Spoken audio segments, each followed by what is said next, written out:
Tardes a todas y todos. Muy buenos días a aquellos y aquellas que están en zona norte, Centroamérica. Bueno, ante todo, bienvenidas, bienvenidos. Damos comienzo a una nueva conferencia magistral, la última de este año. Bueno, vamos comenzando mientras se van sumando a la sala. Les pedimos por favor que ni bien ingresen, controlen los micrófonos, que no se enciendan automáticamente, más que nada aquellas personas que están conectadas por celular, que es lo que suele suceder, y en la medida de lo posible dejen las cámaras encendidas. Bueno, entonces damos comienzo. Esta última conferencia del año se titula El desarrollo de los derechos humanos en las democracias latinoamericanas, y tenemos el honor de que esté a cargo del doctor Adolfo Pérez Esquivel, Premio Nobel de la Paz. Sin más, entonces le paso la palabra a la doctora Estela Maris Martínez, secretaria general de la Asociación Interamericana de Defensorías Públicas, en cuyo ámbito se organiza esta conferencia magistral, para que lo presente formalmente a Pérez Esquivel. Adelante, doctora, gracias. Muchas gracias, Sebastián. Bueno, muy bienvenidos y bienvenidas a todas y todos.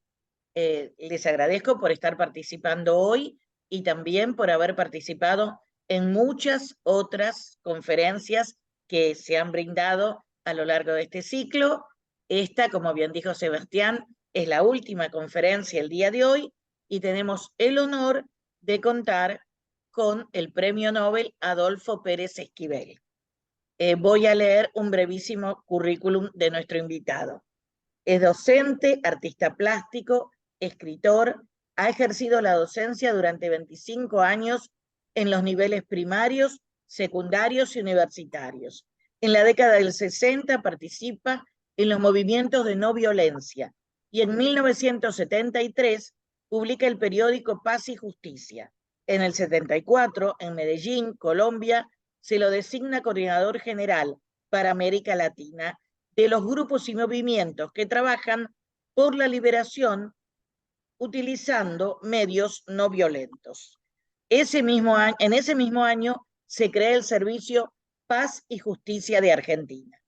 En agosto del 76 es detenido en Buenos Aires, en el Departamento Central de la Policía Federal. Es encarcelado y torturado sin proceso judicial y puesto a disposición del Poder Ejecutivo. Permanece en prisión 14 meses y en libertad vigilada otros 14 meses. Durante su prisión recibe el Memorial Juan XXII de la Paz, otorgado por Pax Christi Internacional, entre otros reconocimientos internacionales. En 1980 se le entrega el Premio Nobel de la Paz por su trabajo en defensa de los derechos humanos. Ha recibido el título de doctor honoris causa en varias universidades del país y del mundo, y actualmente preside el Consejo Honorario del Servicio Paz y Justicia en América Latina, el Servicio Paz y Justicia de Argentina, la Comisión Provincial por la Memoria de la Provincia de Buenos Aires, la Liga Internacional por los Derechos y la Liberación de los Pueblos, la Academia Internacional de Ciencias Ambientales, la Fundación Universitat Internacional de la Pau de Sant Cugat del Valles, Barcelona, y el Consejo Académico de la Universidad de Namur de Bélgica.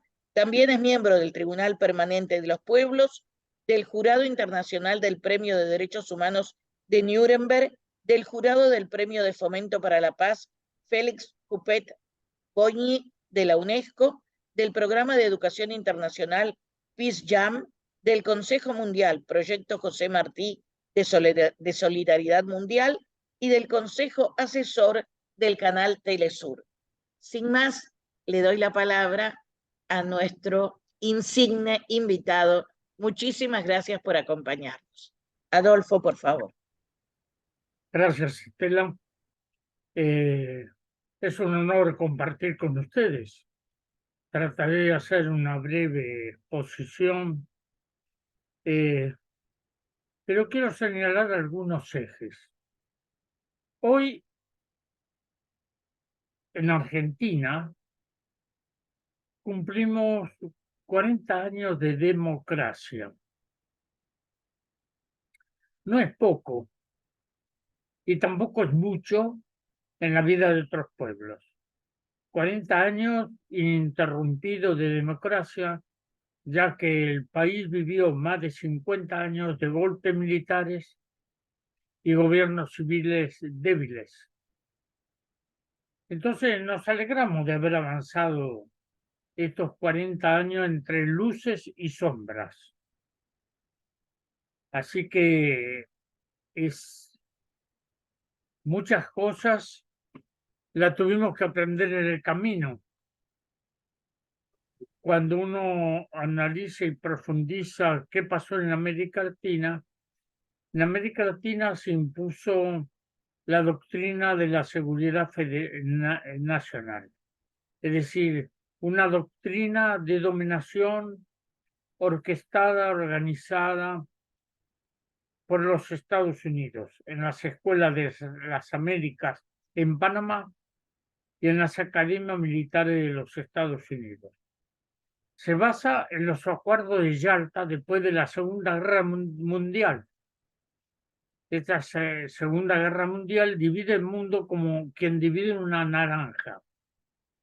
Por un lado se queda la Unión Soviética con los países del este y por el otro lado se queda Estados Unidos, que impone lo que es el mundo cristiano y occidental. Y ahí es la lucha por el poder, por la hegemonía mundial. Esto acarrea muchas dificultades en los distintos bloques, pero en América Latina la represión, la imposición de un modelo económico y político, lo que ocurrió en Argentina no es un hecho aislado, responde a las políticas continentales. Y esta política continental es la doctrina de la seguridad nacional, donde se pone ideológicamente el mundo occidental y cristiano contra el comunismo internacional. Esta polarización se impone a los ejércitos latinoamericanos. Tengan en cuenta que más de 80.000 militares latinoamericanos pasaron para su formación en la Escuela de las Américas en Panamá y en las academias militares de los Estados Unidos. Esto es muy importante tenerlo en cuenta, porque si no, ¿cómo se explica que toda América Latina en la década del 60-70 tiene dictaduras militares? ¿Cómo en el año 64 se desarrolla el golpe de Estado en Brasil? ¿Cómo se va imponiendo las dictaduras militares en el continente latinoamericano? En Chile en el 73, el golpe de Estado contra Salvador Allende, manejado por los Estados Unidos. Una vez se lo dije en París a Henry Kissinger, que él era responsable del golpe de Estado en Chile contra Salvador Allende. Fue un escándalo eso, porque era una reunión de muchos premios Nobel en París y teníamos que aclarar cuando hablamos de la paz de qué estamos hablando.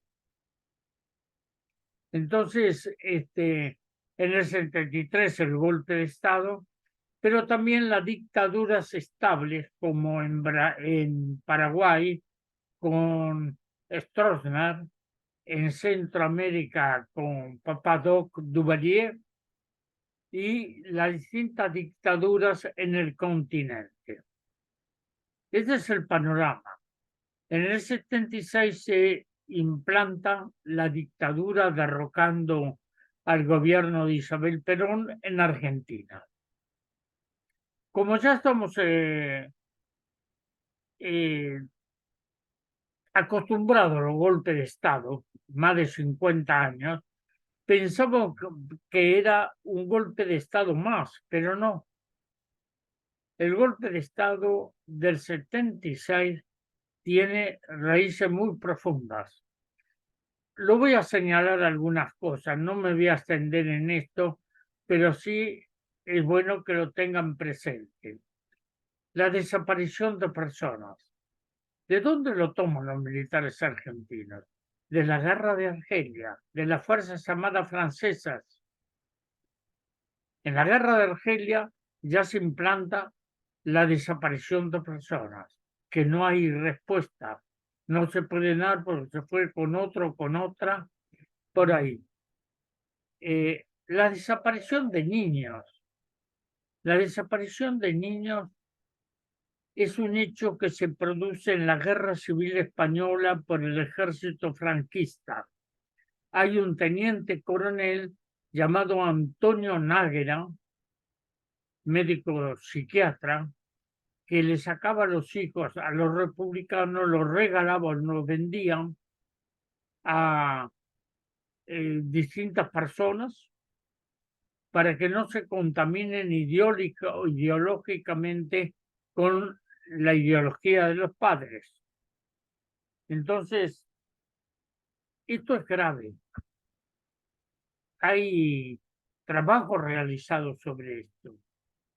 Ahora, estos se entregan todos los recursos naturales, los recursos de la madre tierra, de nuestra Pachamama, a los grandes intereses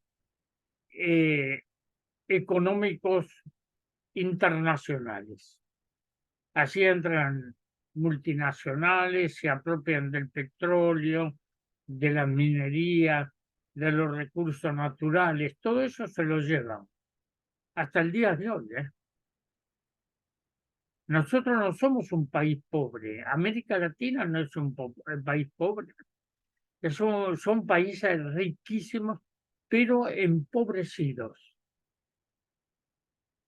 Hoy, por ejemplo, tenemos una carga muy pesada que es la deuda externa, que le decimos la deuda eterna. Eduardo Galeano decía que esta deuda consiste en más pagamos, más debemos y menos tenemos. Hasta el día de hoy. Es decir, que no somos países soberanos, libres. Hemos perdido la soberanía. Entonces, este es el panorama. Toda América Latina sufre esta fuerte represión. Las Fuerzas Armadas están, en lugar de estar al servicio del pueblo, están contra el pueblo, porque responden a los grandes intereses hegemónicos de poder. Vuelvo a recordar que 80.000 militares latinoamericanos pasaron por las escuelas de las Américas en Panamá y en las academias militares de los Estados Unidos. Esta conformación ideológica no podemos ignorarla en lo que pasó y lo que pasa en América Latina. Esto lo pueden estudiar, lo pueden analizar, pero después de la Guerra de Malvinas, de esta tragedia que vivimos, los militares ven que no pueden seguir sosteniéndose y tienen que llamar a elecciones.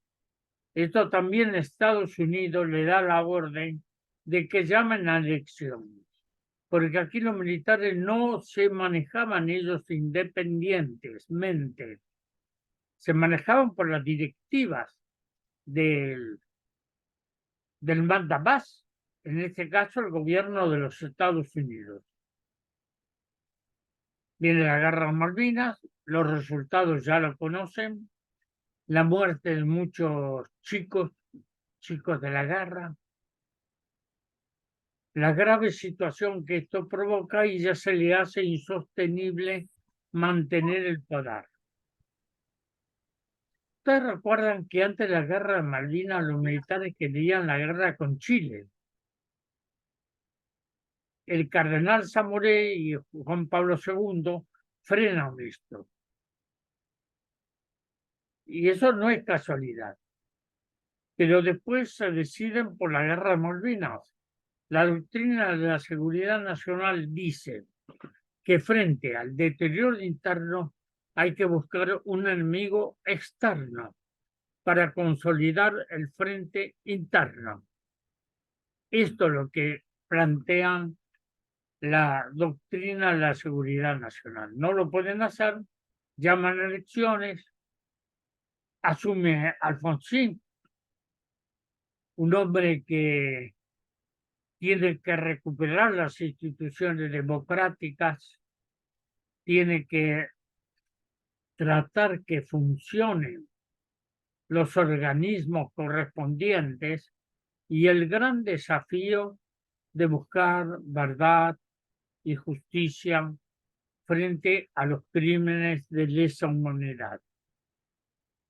Yo soy un sobreviviente de esa época, de los vuelos de la muerte. El 5 de mayo del año 77 me tienen volando 2 horas sobre el río La Plata hasta que llega una contraorden para llevarme a la base aérea de Morón. Salvó mi vida la solidaridad internacional y el reclamo de muchísimos otros gobiernos y personalidades internacionales. Si no, tendría que haber sido uno más de los miles de desaparecidos arrojados al río o al mar. Alfonsín logra... Sí. Va a venir a las 2:30. Bien. Necesita arreglarlo 22 horas. Yo no tenía que escuchar un rato. ¿Anda? Siempre no vas a escuchar a ti. No. En verdad estoy ¿Hasta con... cuándo vas a escuchar? No sé. Entonces yo no me puedo contactar. Bueno, Vos bueno. no puedo hacer más. Tenemos que arreglar cosas de familia, ¿no? Entonces, Alfonsín logra el juicio a las 3 primeras juntas militares. Esto es importante. Tuvo que tener mucho coraje y decisión para hacerlo, con muchas contras de los militares, pero al final se logra el juicio a las 3 primeras juntas. Es el primer paso del derecho de memoria, verdad y justicia. Esto lo logra Alfonsín con todas sus dificultades. Pero después, con las presiones militares, viene lo que fue la Semana Santa. El alzamiento militar de Campo de Mayo con Aldo Rico y la imposición de las leyes de punto final y obediencia debida. Esto frena los juicios a los genocidas y tenemos que hacer un gran esfuerzo para continuar buscando la verdad y justicia. Esto fue la época de Alfonsín. Ustedes recordarán que en la Plaza de Mayo la casa está en el orden, pero la casa estaba patas arriba. De orden no tenía nada, sino de imposición de las Fuerzas Armadas para que no se continúe la investigación sobre los delitos cometidos de lesa humanidad. Después tenemos de Alfonsín una serie de bienes menes con los indultos, con las dificultades,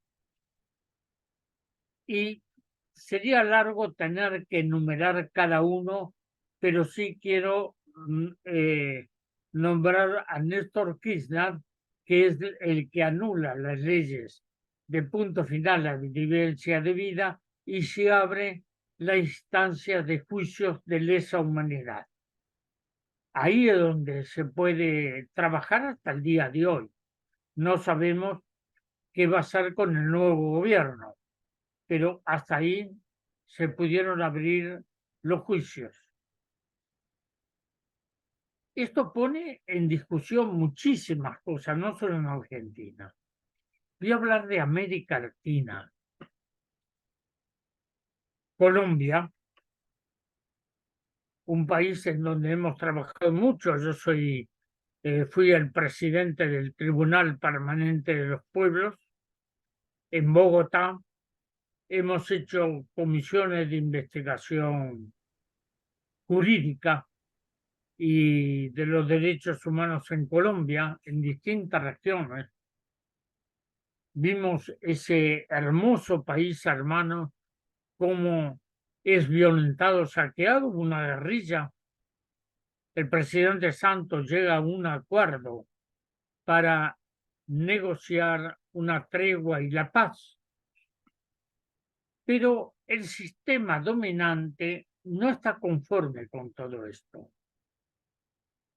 Comienzan a utilizar otra forma de golpe de Estado que no necesitan de las Fuerzas Armadas, llamado la lawfare, es decir, la guerra judicial.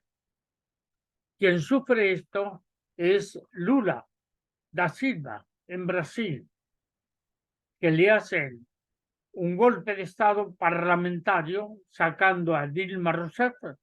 Yo me acuerdo que en ese entonces viajé a Brasilia, estuve con Dilma Rousseff, y que el golpe de Estado, y lo dije en el Senado de Brasil, aquí le están preparando un golpe de Estado a Dilma Rousseff para sacar a Lula del medio, y así fue. Pero tenemos países como Guatemala, El Salvador, Nicaragua. Hemos trabajado muchísimo con la revolución sandinista. Hoy, lamentablemente, Daniel Ortega perdió el rumbo. Y hoy hay graves violaciones de derechos humanos en Nicaragua. Entonces, el golpe de Estado en Perú, hace poco me comuniqué con la familia de Pedro Castillo para ver un poco qué podemos hacer desde el punto de vista jurídico y latinoamericano para su liberación. Hay graves violaciones de los derechos humanos en el Perú, más de 80 muertos por defender la democracia. La lawfare también se aplicó en Honduras contra Zelaya, contra Fernando Lugo en Paraguay, contra Evo Morales en Brasil, contra Lula y Dilma Rousseff en Brasil. Entonces tengo que decir, sintetizando, las democracias en América Latina están en peligro. Vamos a hablar de las democracias. ¿Qué es la democracia? Poner el voto en una urna. Hace poco en Argentina tuvimos elecciones. Aquí tenemos los resultados. Pero la democracia, ustedes saben, cuando votamos en este tipo de democracia, delegamos todo el poder en quienes nos gobiernan. Se dice que el pueblo es gobernado a través de sus representantes. ¿Quiénes son? Los diputados, los senadores, el gobierno constituido. Pero después muchos de estos gobiernos hacen lo que quieren y no lo que deben. No están al servicio del pueblo. Están al servicio de las grandes corporaciones internacionales. Esos son los dueños del país.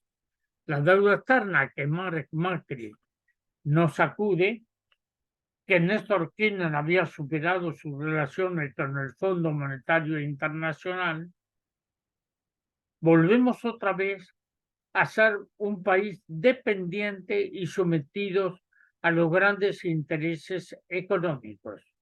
Es decir, la esclavitud no terminó, simplemente que las cadenas que nos pusieron no las vemos, pero son cadenas de sometimiento. Esta democracias delegativas nos llevan a la pérdida de la libertad, de la decisión de nuestros recursos. Un pueblo soberano, cuando es dueño de sus recursos, cuando implanta políticas públicas. Entonces, ¿qué hacer frente a esto? Yo voy a dar algunas pautas. Primero, considero que ni Naciones Unidas hoy es útil al mundo. Vemos que Naciones Unidas es inoperante frente a lo que está pasando en la guerra de Israel con los palestinos, donde hay un genocidio y un etnocidio, pero también con Ucrania y Rusia, porque hay países que tienen el derecho de veto y no permiten hacer otra cosa que lo que deciden ellos, las 5 potencias internacionales. Entonces, esto de democracia no tiene nada.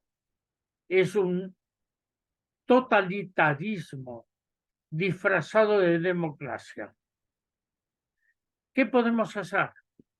Primero, un nuevo contrato social a nivel internacional. La democracia participativa, es decir, que el pueblo tenga herramientas constitucionales y jurídicas para poner límites a los abusos de poder. Que los pueblos no deleguen todo el poder en quienes no gobiernan, sino que el pueblo tenga el control de decisión sobre recursos naturales, sobre los recursos de exportación. Hoy saben, en Argentina, ¿por qué no hay plata? No se lo preguntaron porque están sacando todo el dinero fuera del país.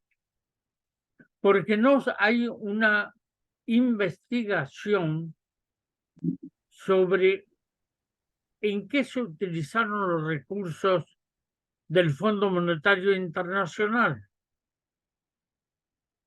¿Qué pasa? Se entregan territorios, y esto pasa en todos los países latinoamericanos. Creo que tenemos que cambiar esta regla de juego. Como el caso, se habló hace un rato del movimiento de los sin tierra. Lo conozco bien, el movimiento de los sin tierra, hace más de 40 años.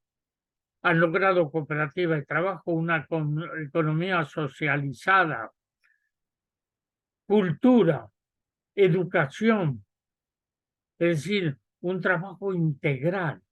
Quiere decir que hay perspectivas. Bueno, sería muy largo seguir señalando país por país de América Latina, pero quiero hablar de los signos de esperanza en el continente. No todo está perdido. No todo es negativo, porque hay una capacidad de resistencia de los pueblos latinoamericanos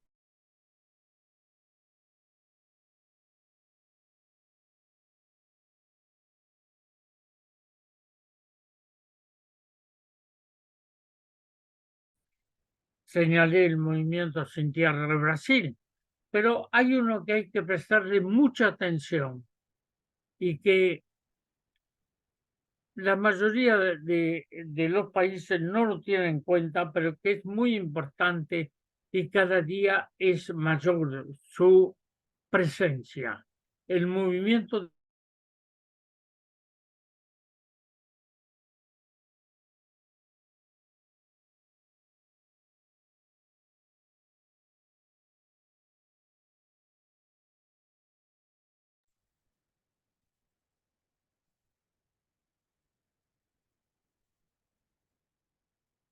Sí, creo que tenemos un problema técnico con la conexión.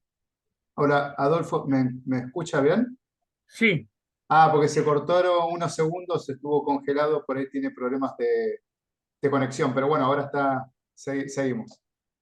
puede ser porque dice que la conexión es inestable. Claro. Bueno, avancemos mientras esperemos que no haya problemas. Bien. Gracias. Ustedes sintieron lo que yo decía de la importancia del movimiento de mujeres en el continente, Claro, ahí justo esa parte no lo escuchamos, pero ¿no? Es muy importante la presencia de la mujer en todos los ámbitos de la educación, de la ciencia, de la cultura, en la política. El avance de la mujer va a hacer cambiar el pensamiento y el rostro de las políticas que hoy estamos sufriendo.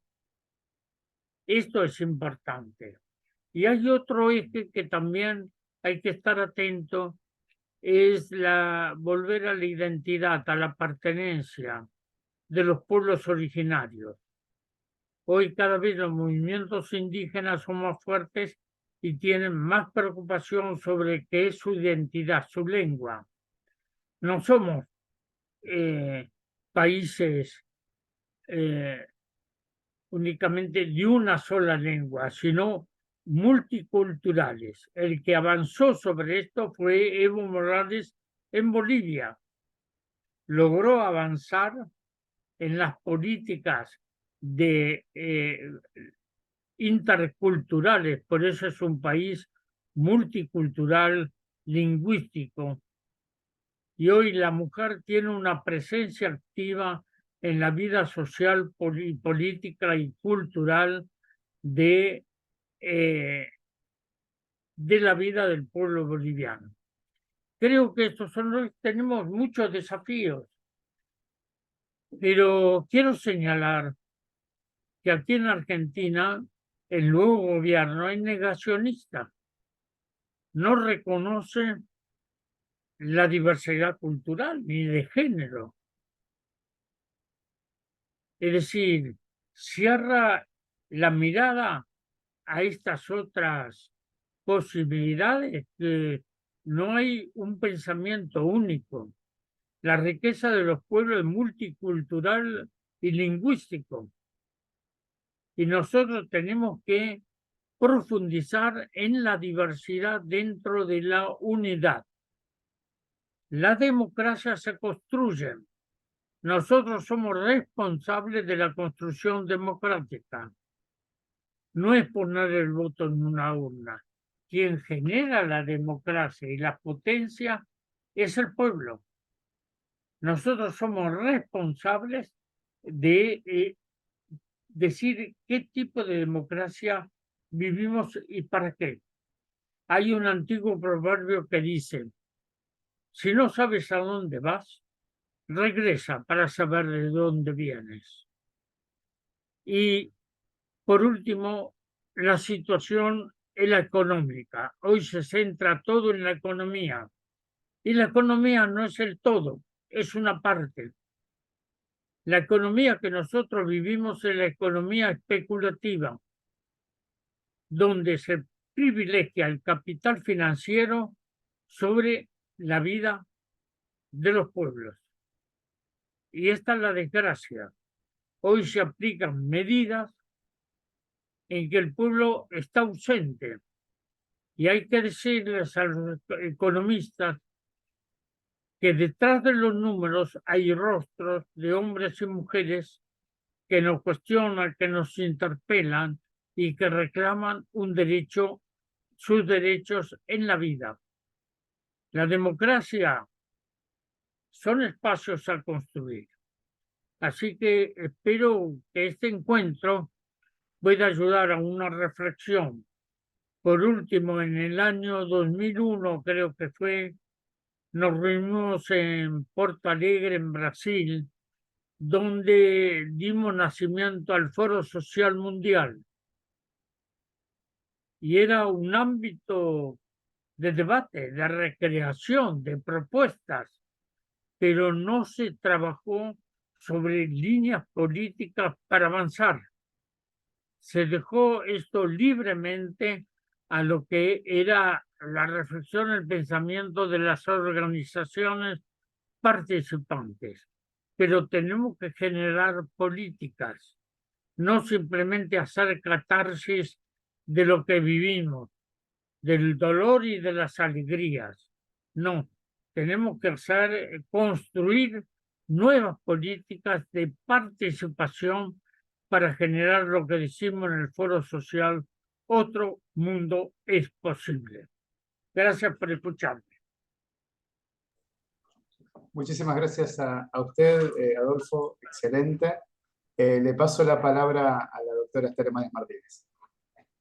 Muchísimas gracias, Adolfo. Ha sido realmente un broche de oro que nos llena de esperanzas y de ganas de seguir luchando.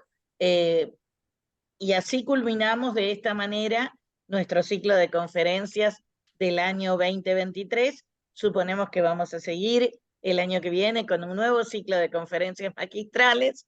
Agradecemos profundamente al Premio Nobel de la Paz, Adolfo Pérez Esquivel, habernos permitido el honor de contar con él para la última conferencia de este ciclo, para que nos deje, como siempre, sus enseñanzas y una visión esperanzadora y que nos invita, como decía antes, sobre todo a nosotros, defensores públicos, a seguir luchando por los derechos humanos y para garantizar el acceso a la justicia. Muchísimas gracias, Adolfo, por tu colaboración y muchas gracias a todas y todos ustedes. Hasta pronto. Adiós. Bueno, damos por finalizado así el ciclo. El año que viene informaremos nuevamente cómo continuamos. Saludos a todas y todos.